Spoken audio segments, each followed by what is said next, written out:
Okay, I know this video is really late. Like, really late. Like, we're probably weeks away from another character reveal.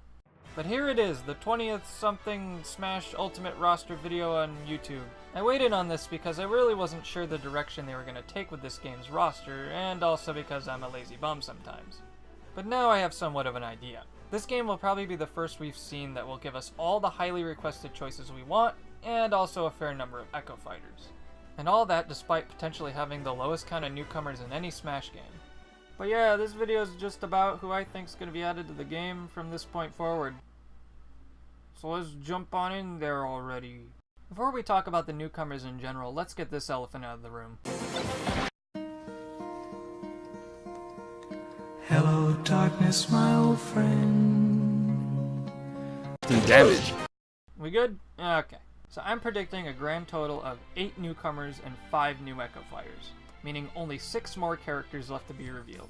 I know that sounds far-fetched given how close we are to release, but we're probably getting a Nintendo Direct in a month or so, and we'll definitely see another Smash Direct before release. Also, it's confirmed that Sakurai and his team are using the fighter ballot to choose characters, and because of that, I'm thinking most of the newcomers chosen will be characters that have been wanted for a long time.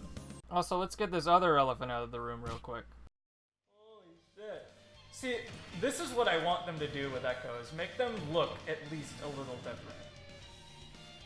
So, and which is what they're doing, which is great. Let me clarify.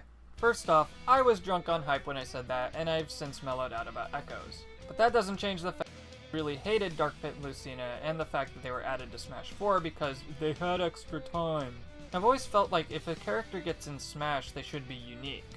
Like, it's not as special when they're just a copy of another character. No point in having 2 characters that are pretty much carbon copies. Am I right? And with this game adding a ton of clones, I can't really be excited for them because they're just a copy of another character. But the thing about Ultimate is that the Echoes that are being added for a specific reason other than bonus character. Fan service. So I give this game a little more forgiveness, as that's an acceptable reason that makes sense. Pretty much, while I don't really like the idea, I'm willing to roll with it. Plus, it looks like Chrom has a move exclusive to him, so some Echoes could have more obvious differences to their counterparts than before. Okay, moving on. No 4th party. It's not happening no matter how much people beg. Also, I know there's been a plethora of plausible leaks going around, but some of them feel like the Gamatsu leaks from Smash 4, so I'm not considering any of them real yet. Or at least until some certain characters are revealed or deconfirmed. I'm not good at transitions, so here's newcomers. And it starts right now! So every game has had a new Pokemon character to represent the latest gen, and as such, I'm thinking Decidueye is the most likely. Yeah, Vergabin, I said it. To most people, Decidueye is the most popular starter Pokemon, if not Pokemon in general in Gen 7. As far as a moveset goes, he's a bird, a grass type, an archer, and a ghost type, so they could really do whatever they want with him. Plus, he has his own Z-move, which could be such an easy choice for a final Smash. So yeah, I think he's pretty likely despite the debate over Incineroar being in the game. Which I really don't want, because, you know, the furries. No thanks. Going by the idea that characters that are highly requested are more likely, I think a certain spear-wielding Puffball is going to be added to the roster.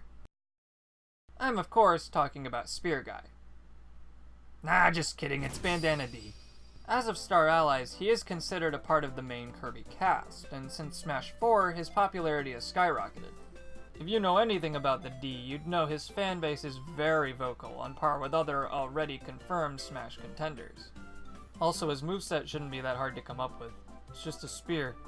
I mean, if a fan game can beat Sakurai to the punch, I can totally see him getting added. He's popular, so do it. Just like Pokemon, there's always been a character added to every Smash game to represent the NES era. And this time, I think we could see Excitebiker. He is one of the more or less likely ones, since this game will probably focus on highly requested characters, but I think Sakurai is still going to put in a character that none of us were really asking for, but never knew we wanted anyway. Excitebike is a pretty big series from Nintendo, and he was originally supposed to be in Melee before Ice Climbers were chosen instead. He's also kind of a personal pick, since I like the idea of someone fighting on their bike the entire time. He's gonna be like Jackie Chan. And by that I mean using stunts to perform attacks, not just running people down. I think he'd be cool, so let him in.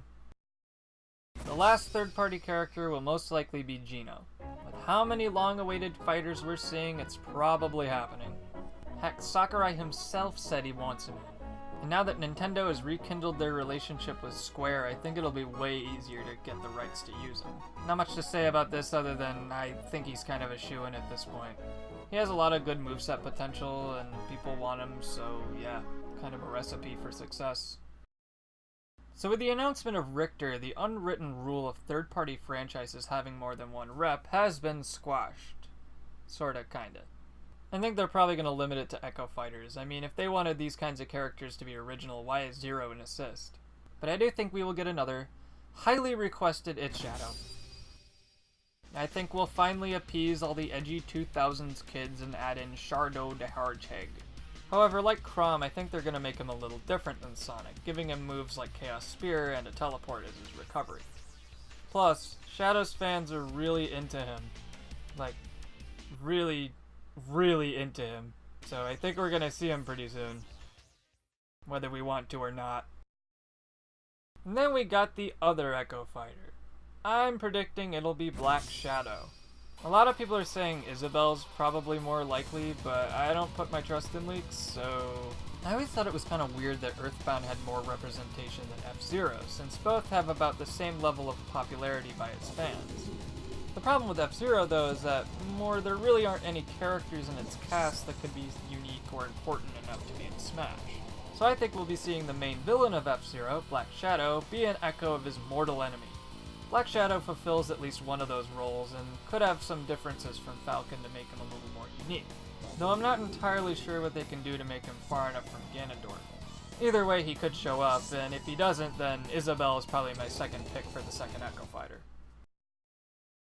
So here's some honorable mentions that are mostly just characters I would personally like to see make an appearance, or as really anything, just fighter, trophy, or assist. Roll it.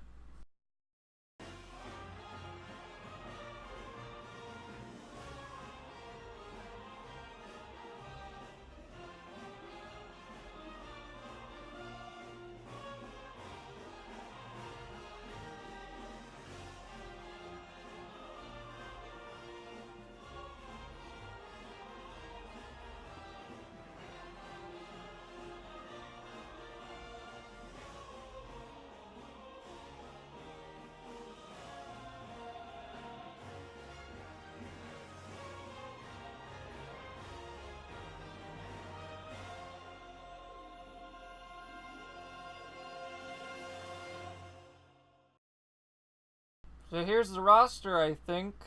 Keep in mind I won't be really that upset if some characters don't get in. Honestly, I like being surprised, and I am getting the game regardless.